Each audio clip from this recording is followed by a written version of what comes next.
اعوذ باللہ من الشیطان الرجیم بسم اللہ الرحمن الرحیم وجاءوا على قمیصه بدم كذب قال بل سولت لكم أنفسكم أمرا فصبر جميل والله المستعان على ما تصفون وجاءت سيارة فأرسلوا واردهم فأدلى دلوه قال يا بشرى هذا غلام وأسروه بضاعة والله عليم بما يعملون آمنت بالله صدق الله العظيم. دو آیات سورہ یوسف کی ہیں، یہ آیت نمبر 18 اور 19. جب یوسف علیہ السلام کے وہ بھائی واپس لوٹتے ہیں اور اپنے ابا سے کہتے ہیں کہ ہم دوڑ کا مقابلہ کر رہے تھے کہ اسی اثنا میں بھیڑیا یوسف علیہ السلام کو کھا گیا جسے ہم نے اپنے سامان کے پاس رکھا تھا، اور ساتھ ہی یہ بات بھی بتا دی کہ آپ ہماری اس بات پر یقین کرنے والے تو نہیں ہیں، اگرچہ ہم سچے بھی ہوں گے لیکن آپ یقین کرنے والے اس بات پر نہیں ہیں. گویا جو ان کے دل کا چور تھا وہ ان کی زبان پہ آ گیا، وہ بول ہی دیا. ساتھ ہی ساتھ انہوں نے ایک اور کام کیا تھا، وہ کیا؟ وَجَاءُوا، اور وہ آئے عَلَىٰ قَمِيصِهِ، اس کی قمیض پر، بِدَمٍ كَذِب، جھوٹ موٹ کا خون ملا کر. یعنی جب وہ واپس آئے تو اپنے ساتھ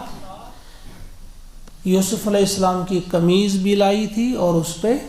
خون لگایا ہوا تھا. پتہ نہیں کس جانور کا شکار کیا، کوئی مارا تھا انہوں نے. مختلف چیزیں آتی ہیں، کچھ لوگوں نے کہا ایک کسی جانور کو مارا تھا، دوسری جانور کو مارا تھا. بہرحال کسی نے ہرن لکھا ہے، کسی نے کچھ اور لکھا ہے. جس جانور کو بھی انہوں نے مارا اس کا خون اس پہ لگا کر وَجَاءُوا عَلَىٰ قَمِيصِهِ بِدَمٍ كَذِب، دم یعنی عربی میں دم خون کو کہتے ہیں، کذب ہوا جھوٹ موٹ کا خون. گویا یوسف علیہ السلام کا خون نہیں تھا، کسی جانور کا خون تھا، وہ لگا کر آئے. اس کے جواب میں کیا فرمایا اب ان کے والد حضرت یعقوب علیہ السلام نے؟ قال، فرمایا، بل سولت لکم انفسکم امرا، بلکہ تم نے یہ ایک بات بنائی ہے، یعنی آسان کر دیا ہے، سمجھا دیا ہے اپنے نفس کو، یہ بات ایک سجائی ہے اور آپ دل کی بات یہ بتا رہے ہیں. بل سولت، تسویل ہے یہ، پچھلی بار بھی ہم نے اس کی وضاحت کی تھی. بل سولت لکم انفسکم امرا، یعنی ایک ایسا بہانہ بنایا ہے، یہ ایسا ہوا نہیں ہے. گویا یعقوب علیہ السلام جان گئے کہ یہ سب کچھ جو ہے یہ ایک ڈرامہ ہے. انہوں نے کیا سلوک کیا یوسف علیہ السلام کے ساتھ، تو یہ خون والی بات جو ہے یہ جھوٹ ہے. لیکن ساتھ ہی فرمایا فصبر جمیل، پس خوبصورت صبر، یا میں صبر کروں گا اور بہت ہی اچھا صبر کروں گا، خوبصورت صبر کروں گا، جس میں جزا فضا نہ ہو، جس میں رونا دھونا نہ ہو، جس میں بہت زیادہ وہ سینہ کو بھی نہ ہو، بلکہ میں صبر کروں گا. واللہ المستعان، اور اللہ تعالیٰ ہی میری مدد کرنے والا ہے، یعنی اسی سے مدد کی توقع کی جا سکتی ہے. المستعان وہی ہے، یا میں مدد طلب کرتا ہوں اللہ ہی کی، علی ما تصفون، اس چیز پر جو کچھ تم بنا کر لائے ہو، یعنی جو تم نے یہ چیز کی ہے اس پر میں بس اللہ ہی کی مدد چاہتا ہوں. اب دیکھیے، آپ سامنے رکھیے بائبل اور تلمود میں کس انداز سے اس واقعے کو بیان کیا گیا ہے. اس جگہ بائبل میں لکھا ہے کہ جس وقت یہ واپس آ گئے تو یوسف علیہ السلام کی قمیض کو دیکھ کر حضرت یعقوب علیہ السلام نے کیا کیا؟ بائبل میں لکھا ہے کہ اس نے اپنی قمیض کو پھاڑ دیا، اس نے بالکل اپنی قمیض کو پھاڑ دیا، ایک ٹاٹ اپنی کمر کے ساتھ باندھا، اور پھر بہت دیر تک یعنی کافی عرصے تک انہوں نے اس پر ماتم کیا، ماتم کرتے رہے۔ یہ بائبل میں ہے۔ اور تلمود میں کیا ہے کہ جب انہوں نے ان کو دیکھا، جو ہی اس کو دیکھا، قمیض کو دیکھا، پہچانا کہ یوسف علیہ السلام ان کے ساتھ نہیں ہے، ان کی قمیض ہے، تو وہ اوندھے منہ گرے اور بے ہوش ہو گئے۔ پھر جب ہوش آ گیا، جب کھڑے ہو گئے تو زور سے چیخا، یعنی ایک چیخ نکالی اور کہا کہ ہاں یہ میرے بیٹے یوسف ہی کی قمیض ہے۔ اور پھر سالہ سال تک انہوں نے اس پر ماتم کیا۔ یہ الفاظ ہیں تلمود کے، بائبل کے الفاظ بھی آپ نے دیکھے اور تلمود کے الفاظ بھی آپ نے دیکھے۔ یہ وہی کچھ ہے جو عام قسم کا کوئی انسان کرے گا جب اس کا بیٹا، اس کے بیٹے کی وفات کی خبر اس تک پہنچے گی، یہ وہی ہے۔ لیکن اس کے برعکس جب قرآن دیکھیے کس قسم کا کردار ہمارے سامنے پیش کر رہا ہے یعقوب علیہ السلام کا، کہ یعقوب علیہ السلام نے جب وہ دیکھا کہا کہ نہیں یہ تو تم نے ایسے ہی بہانہ بنایا ہے۔ تو دوسری بات کہا کہ کوئی بات نہیں، فصبر جمیل، رونا دھونا نہیں کیا، سینہ کوبی نہیں کی، گریبان چاک نہیں کیا، کچھ بھی نہیں کیا، فرمایا فصبر جمیل، کہا میں صبر کروں گا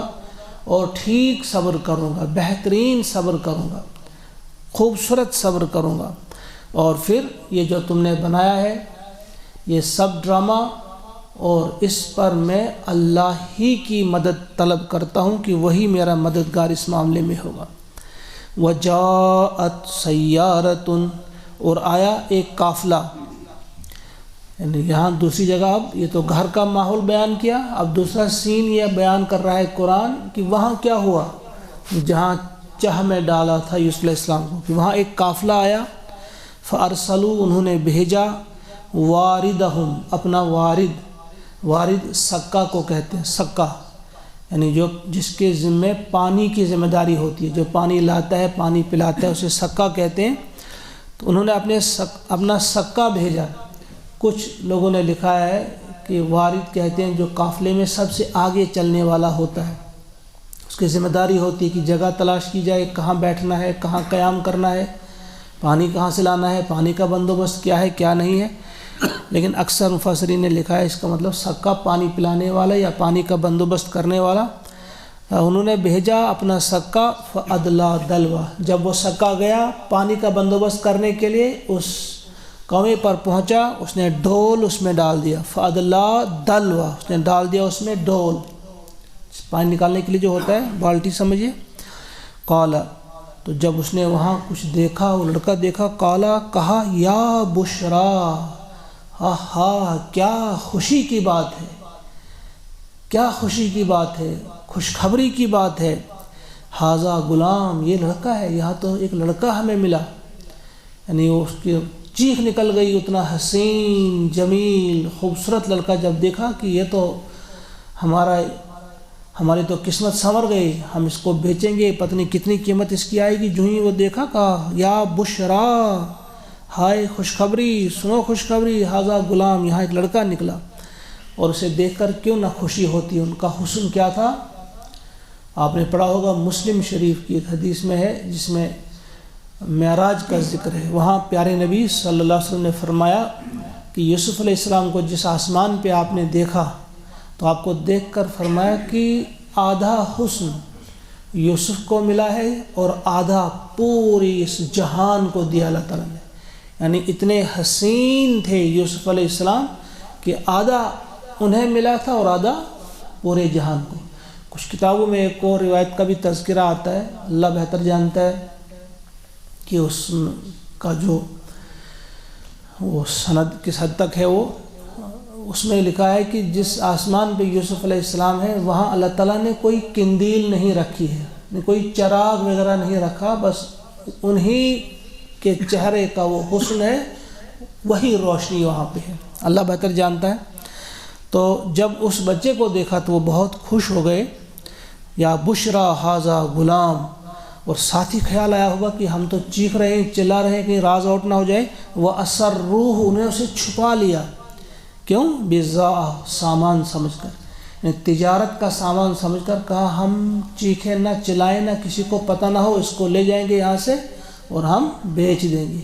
تھا کون وہ قافلہ؟ وہ شامی قافلہ تھا، وہ راستہ اسے بھول گیا تھا، بائی چانس وہ وہاں آئے تھے، جس طرح کچھ لوگوں نے لکھا ہے کہ بائی چانس، یعنی اتفاقاً وہ وہاں پہنچے، لیکن بائی چانس کچھ بھی نہیں ہوتا، اتفاقاً کچھ بھی نہیں ہوتا، یہ اللہ کی مشیت ہوتی ہے۔ یہ اللہ، وہ جو مکر کر رہے تھے، وہ اپنی ایک چال چل رہے تھے، لیکن دوسری طرف سے اللہ تعالیٰ بھی اپنا وہ منصوبہ بندی جو اس پر عمل کر رہے تھے کہ کس طرح سے میں نے یوسف کو یہاں سے نکالنا ہے اور کس جگہ پہنچانا ہے جہاں اسے گدی پر بٹھانا ہے، جہاں تخت پر اسے بٹھانا ہے۔ اور یہ واقعہ جب سنایا جا رہا ہے پیارے نبی صلی اللہ علیہ وسلم کو اور آپ کے ساتھیوں کو، گویا ان کے لیے اس میں بہت بڑا سبق تھا کہ اس وقت یہ کیا کر رہے ہیں،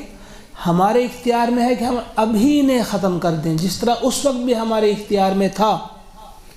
یہ ساتھی فرمایا واللہ علیم بما یعملون، جب انہوں نے چھپایا اسے تجارت کا سامان سمجھ کر بیچنے کے لیے، تو اللہ نے فرمایا اللہ تو جانتا، اللہ علیم، اللہ کو خبر تھی بما یعملون، جو کچھ کر رہے تھے، کہا اسے خبر تھی، وہ اسی وقت ان سے انتقام لے سکتا تھا، لیکن ان سے انتقام نہیں لیا، کچھ بھی نہیں کیا، کیونکہ اللہ کی منصوبہ بندی تھی کہ یوسف کو کہاں پہنچنا تھا اور کہاں اس نے حکومت سنبھالنی تھی۔ اسی طرح گویا حضور کو اس میں یہ بشارت تھی کہ ہم ابھی آپ کے دشمنوں کا قلع کما کر سکتے ہیں، نیست و نابود بھی کر سکتے ہیں، لیکن ہماری کچھ منصوبہ بندی ہے، ہمارا کچھ طریقہ ہے، ہم کچھ اور چاہتے ہیں، لہذا آپ بے اطمینان مت ہو جائیے، اطمینان رکھیے کہ جس طرح میں ان کو دیکھ رہا تھا تمہیں بھی دیکھ رہا ہوں۔ ایک جگہ اللہ تعالیٰ نے فرمایا انکا بِأَعْیُنِنَا، کہ آپ ہماری نظروں میں ہیں، ہم دیکھ رہے ہیں تمہارے ساتھ یہ کیا کر رہے ہیں، اور تم کس شفقت سے، محبت سے اپنا پیغام سنا رہے ہیں، ان کو جہنم کی آگ سے بچانے کی کوشش کر رہے ہیں، اور یہ بدقسمت کہ وہاں سے آپ کے ساتھ کیا سلوک کر رہے ہیں، انکا بِأَعْیُنِنَا، ہم آپ کو دیکھ رہے ہیں، آپ ہماری آنکھوں کے سامنے ہیں۔ تو یہاں اس آیت کے آخر میں جو فرمایا واللہ علیم بما یعملون، بڑی معنی خیز بات ہے یہ کہ گھبرائیے مت، ہر وقت کے لیے، اس وقت کے لیے بھی ہے۔ کبھی کبھی ہم گھبرا جاتے ہیں کہ کیا ہو رہا ہے، خون ریزی ہو رہی ہے، پریشانیاں ہیں، یہ ہے وہ ہے۔ اگر ہم ثابت قدم رہیں گے اور ایمان ہمارے دلوں میں پختہ رہے گا اور اللہ کی نافرمانی سے بچیں گے، پیارے نبی صلی اللہ علیہ وسلم کی نافرمانی سے بچیں گے،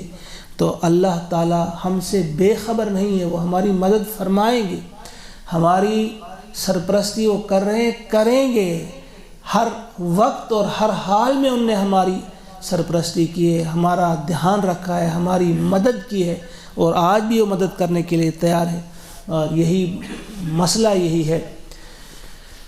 کہ تم ہی غالب رہو گے، وَأَنْتُمُ الْأَعْلَوْنَ إِن كُنْتُمْ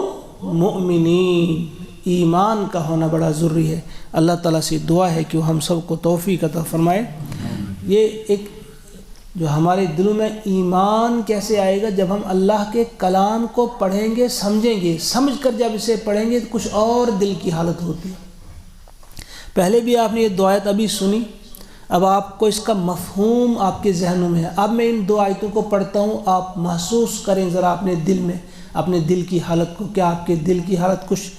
بدل جاتی ہے؟ سنیے ان آیت کو پھر ایک بار۔ وَجَاءُوا عَلَىٰ قَمِيصِهِ بِدَمٍ كَذِبٍ قَالَ بَلْ سَوَّلَتْ لَكُمْ أَنفُسُكُمْ أَمْرًا فَصَبْرٌ جَمِيلٌ وَاللَّهُ الْمُسْتَعَانُ عَلَىٰ مَا تَصِفُونَ۔ وَجَاءَتْ سَيَّارَةٌ فَأَرْسَلُوا وَارِدَهُمْ فَأَدْلَىٰ دَلْوَهُ قَالَ يَا بُشْرَىٰ هَٰذَا غُلَامٌ وَأَسَرُّوهُ بِضَاعَةً واللہ علیم بما يعملون آمنت باللہ صدق اللہ العظیم اللہم اجعل القرآن ربیع قلوبنا ونور ابصارنا وشفاء صدورنا وذهاب حمومنا وغمومنا وصلی اللہ وسلم علی سیدنا ومولانا محمد وآلہ واصحابہ اجمعین برحمتک یا ارحم الراحمین. السلام علیکم ورحمۃ اللہ.